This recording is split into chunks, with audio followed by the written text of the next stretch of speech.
पूर्णमिदं पूर्णात् पूर्णमुदच्यते पूर्णस्य पूर्णमादाय पूर्णमेवावशिष्यते। ॐ शान्ति शान्ति शान्तिः। शङ्करं शङ्कराचार्यं केशवं बादरायणं सूत्रभाष्यकृतौ वन्दे भगवन्तौ पुनः पुनः। ईश्वरो गुरुरात्मेति मूर्तिभेदविभागिने व्योमवद्व्याप्तदेहाय दक्षिणामूर्तये नमः। ओम शांति शांति शांति। आध्यात्मिक कहानियाँ उसका ये 15वां भाग में उसमें हम लोग प्रवेश कर रहे हैं। तो नए जिज्ञासुओं के लिए प्रवचन श्रृंखला आरंभ की गई है। नए जिज्ञासुओं को वेदांत की बातें समझ में आए तो इसके लिए प्रयत्न किया जा रहा है। देखिए, कई लोग ये जिज्ञासा करते हैं कि मरने के बाद जीव की गति क्या होती है। देखिए, देहधारी जो भी है उनमें 2 श्रेणी में विभाग कर दीजिए। ज्ञानी भी यद्यपि जीव भाव से ऊपर उठ गए किंतु उनका शरीर रहता है, इसलिए शरीर छूटने के बाद ज्ञानी की क्या गति होगी। तो ज्ञानी की तो मुक्ति के विषय में आई है, कहीं गमनागमन नहीं होता है। न तस्य प्राणा उत्क्रामंती ब्रह्मैव सन् ब्रह्मापेति। ये बृहदारण्य के 4th अध्याय के 4th ब्राह्मण का 6ठ मंत्र, 6वां मंत्र है। कुछ ज्ञानी के प्राण उत्क्रमण को नहीं प्राप्त करते। उत्क्रमण मतलब यहाँ से निकल करके जाना, जैसे यहाँ से निकल करके स्वर्ग चले जाना। सूक्ष्म शरीर जाता है, प्राण जाता है। तो ज्ञानी के प्राण उत्क्रमण को नहीं प्राप्त करते, सूक्ष्म शरीर को नहीं प्राप्त करते। ब्रह्मैव सन् ब्रह्मापेति, ब्रह्म रूप हो करके ही ब्रह्म की प्राप्ति कर लेता है। ज्ञान होने से पहले भी ब्रह्म रूप है, किंतु ज्ञान के द्वारा ब्रह्म रूपता का अनुभव कर लिया, ते प्राप्ति हो गई। यही अनुभव होना ही प्राप्ति है। इसी प्रकार अन्यत्र भी बृहदारण्य के 3य अध्याय में आर्तभाग और याज्ञवल्क्य जी का संवाद हुआ है। 3य अध्याय में 2 ब्राह्मण, आर्तभाग और याज्ञवल्क्य संवाद। वहाँ पे 11वां मंत्र आया है। 11वें मंत्र 3, 2, 11 बृहदारण्य। आर्तभाग ने प्रश्न किया याज्ञवल्क्य जी से। दोनों के बीच में शास्त्रार्थ चल रहा है जनक जी की सभा में। याज्ञवल्क्येति होवाच यत्र अयं पुरुषो म्रियत उदस्मात् प्राणा उत्क्रामन्ति आहो नेति। तो आर्तभाग जी ने पूछा, जिस काल में यह पुरुष मरता है, जो ज्ञानी पुरुष मरता है, मुक्त पुरुष विद्वान मरता है, उसके प्राण उत्क्रमण को प्राप्त करते हैं कि नहीं प्राप्त करते। तो उत्तर दिया याज्ञवल्क्य, नेति होवाच याज्ञवल्क्यो। याज्ञवल्क्य जी ने कहा, बिल्कुल नहीं। अत्रैव समवनीयन्त, यहीं पे उसके प्राण विलीन हो जाते हैं, है ना। प्राण विलीन हो जाते हैं, परमात्मा के साथ एकीभूत हो जाते हैं, लीन हो जाते हैं। जैसे समुद्र की तरंगे समुद्र में लीन हो जाती है ना। ऐसा वस्सा उच्छ्वयति आत्माति आत्मातो मृतः शेते। वह जो है उच्छ्वनता, उच्छ्वास ऊर्ध्व श्वास लेता है, और आत्मातः वायु के द्वारा जैसे पूरित हो गया, धावकनी के समान वायु से पूरित होकर के फिर शरीर को छोड़ देता है, और शरीर को छोड़ करके वो निश्चेष्ट हो जाता है। तो कहीं उसका गमनागमन नहीं होता, बंधन का नाश हो करके मुक्त की कोई कहीं गति नहीं होती है। इस तरह से वहाँ पे बृहदारण्य के 3य अध्याय में भी बताया गया। इसलिए ज्ञानी का शरीर दिखने पर भी ज्ञानी वो जीव रूप नहीं है, वो ब्रह्म रूप ही है।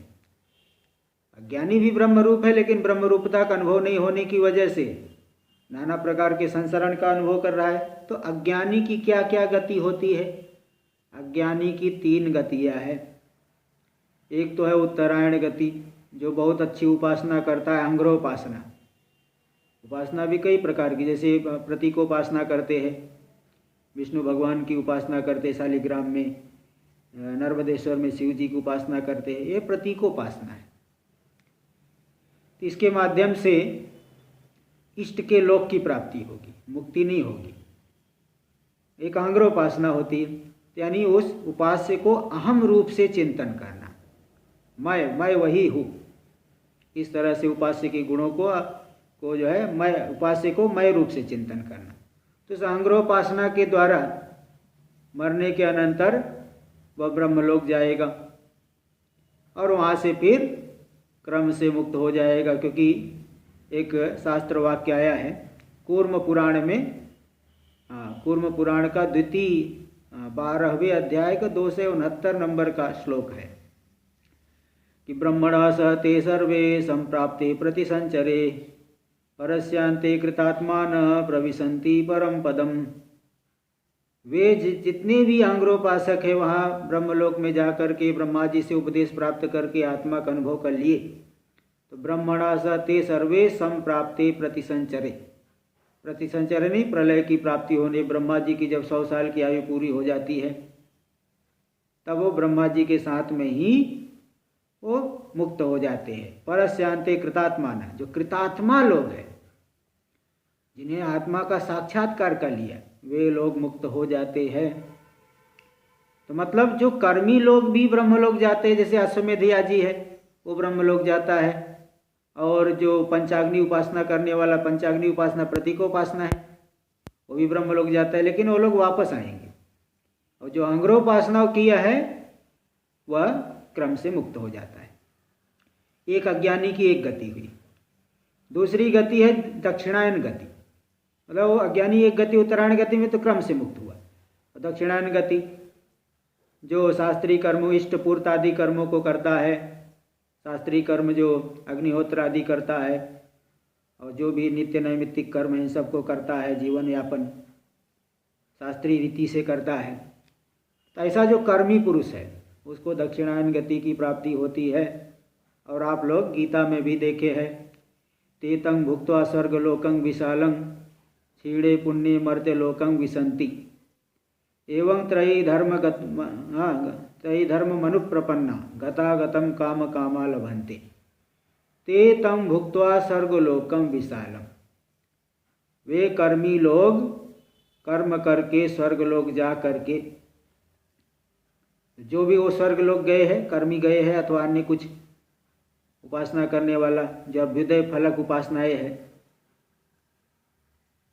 तो मतलब जैसे प्रतीकोपासना है तो भी जाएंगे स्वर्गलोक, और कर्मी लोग जाते हैं। तो ते तम भुक्त्वा स्वर्गलोकं विशालम, वे लोग वहाँ पे स्वर्गलोक गए हुए जो जीव है वहाँ पे विशाल स्वर्गलोक का भोग करके बड़े लंबे समय तक रहते हैं, अमृतपान आदि भोग, अप्सरा आदि भोग, उन भोगों को भोग करके क्षीणे पुण्य मर्त्य लोकम विशन्ति, जब उनका पुण्य क्षीण होता है तो मृत्यु लोक में आ जाते हैं। एवं त्रयी धर्म मनुप्रपन्ना, त्रयी धर्म जो कर्म में लगे हुए हैं, अनुगत है, गतागतम काम कामा लभन्ते, कामनाओं की वशीभूत होकर के कर्म करके गमनागमन की प्राप्ति करते हैं। यह ज्ञानी की दूसरी गति। और तीसरी गति है जायस्व तेतत् तृतीयम स्थानम। कुछ लोग शास्त्र को नहीं मानते, मनमाने कर्म ही करते रहते हैं। मनमाने कर्म मतलब लौकिक जो निषिद्ध कर्म करते हैं, दूसरे की हत्या करना, चोरी करना, व्यभिचार करना, तो इस तरह के पाप कर्म में जो लगे हुए हैं, तो भाई आप पशु कर्म में ही लगे हो तो पशु वाली जायस्व मृयस्व, जियो और मरो, मच्छर बन जाएगा, कीट बन जाएगा, पतंग बन जाएगा, एक ही दिन में कई बार जिए कई बार मरे, और जल्दी जल्दी ही जिएगा मरेगा, जन्म लेगा पैदा होगा मरेगा। ये छांदोग्य में बताया जायस्व मृयस्य तेतत् तृतीयम स्थानम, पशु पक्षी की योनि प्राप्त करेगा और ये कीट पतंग आदि योनि को प्राप्त करता है। ऐसा क्यों होता है भाई? आप पशु के जैसा, आप जीते जीते पशु जैसा जीवन बिता रहे हो, तो मरने के बाद पशु ही होना है, पक्का है। इसलिए लोक में भी जब कोई ऐसा व्यक्ति करता है तो वो बोलते देखो पशुओं जैसा इसका जीवन है। एक उदाहरण आता है कि कोई आदमी बहुत जो है नौकरी करता था, बहुत मेहनत करता था, लेकिन कोई शास्त्रीय कर्म नहीं करता था। तो एक बार बहुत जोर से बीमार पड़ा, तो अपने परिवार वालों को बोला आज तो मुझे डॉक्टर के पास जाना ही पड़ेगा, पूरा शरीर में ज़ोर से बुखार हुआ है, शरीर दर्द कर रहा है। तो उसकी पत्नी ने उलाहना देते हुए इसे कहा कि देखो तुम डॉक्टर के पास जाना, लेकिन आदमियों वाले डॉक्टर के पास नहीं जाना, पशुओं वाले डॉक्टर के पास जाना। तो बोला ऐसा क्यों बोल रही रे तू, ऐसा मैं क्यों किया जो पशुओं वाले डॉक्टर के पास जाने को बोल रही है। बोले देखो तुम्हारा पूरा का पूरा जीवन पशुओं जैसा ही है। सुबह सुबह उठते हो, गुड़गुड़ करते हो, मुर्गे की तरह बांग देते हो, मुर्गे की तरह आवाज़ करते उठते हो, और जल्दी से स्नान करके घोड़े की तरह दौड़ते दौड़ते ऑफिस जाते हो, और वहाँ जा कर के गधे की तरह परिश्रम करते हो अधिक पैसा कमाने के लिए। आदमी जो है अधिक पैसा कमाने के लिए क्या जो नहीं करता। भक्ति करना हो तो उधर मन नहीं लगेगा, कहीं मन ही नहीं लगता। शास्त्रीय कर्म करना हो तो बिल्कुल प्रयत्न उसमें नहीं करता, लेकिन पैसा कमाने के लिए देखो क्या क्या करते हैं। तो इसकी पत्नी ने कहा तुम गधे की तरह मेहनत करते हो अधिक पैसा कमाने के लिए, और लोमड़ी की तरह पूरे संसार की सूचनाओं को इकट्ठा करते रहते हो, और वहाँ पे मालिक के बड़े पैसे वालों के इशारे पर बंदर की तरह तुम उछल नाचते हो, और वहाँ पे गाली गाली सुनते हो, बंदर की तरह नाचते हो, और घर आकर के मेरे ऊपर कुत्ते की तरह भौंकते हो, और बच्चों के ऊपर और पड़ोसियों के ऊपर शेर की तरह रौब जमाते हो, और कौवे की तरह चेष्टा करते हो, और आखिरी में खूब खा करके रात में भैंस की तरह सो जाते हो। अब बताओ तुम्हारा पूरा का पूरा जीवन पशुओं जैसा ही लग रहा है, इसलिए तुम पशुओं वाले डॉक्टर के पास जाना। तो मतलब ये है कि भाई जब तक हम पशु भाव से ऊपर नहीं उठेंगे, पशु जैसा जीवन बिताएंगे, जब जीते जीते हम पशु जैसा आचरण कर रहे हैं तो मरने के बाद पशु होने में कौन सी अतिशयोक्ति है ना। इसलिए जो ज़्यादा निषिद्ध कर्म करता है वो तो कीट पतंग आदि बनेगा, कीड़े मकोड़े बन करके मरेगा फिर मरेगा, फिर पैदा होगा, फिर मरेगा। और निषिद्ध आदि अन्य कर्म कर रहा है उससे भी पशु पक्षी आदि योनियों की प्राप्ति करेगा। इस तरह से अज्ञानी की ये 3 गतियाँ हो गई।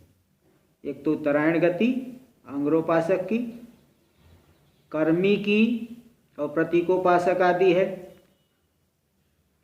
प्रतीकोपासक में तो अन्य अलग अलग भेद है, और कर्मी की जो है दक्षिणायन गति होती है। कर्मी जो है दक्षिणायन की प्राप्ति करेगा। और जो जियो और मरो, ये जो है निषिद्ध कर्मों को करने वाला जियो मरो, ये नाना योनियों को ही प्राप्ति करते रहेगा। इस तरह से अज्ञानी के 3 गतियाँ शास्त्र में प्रसिद्ध है।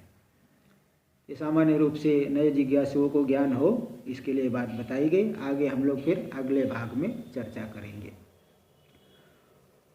ओम पूर्णमदः पूर्णमिदं पूर्णात् पूर्णमुदच्यते पूर्णस्य पूर्णमादाय पूर्णमेवावशिष्यते। ओम शांति शांति शांति।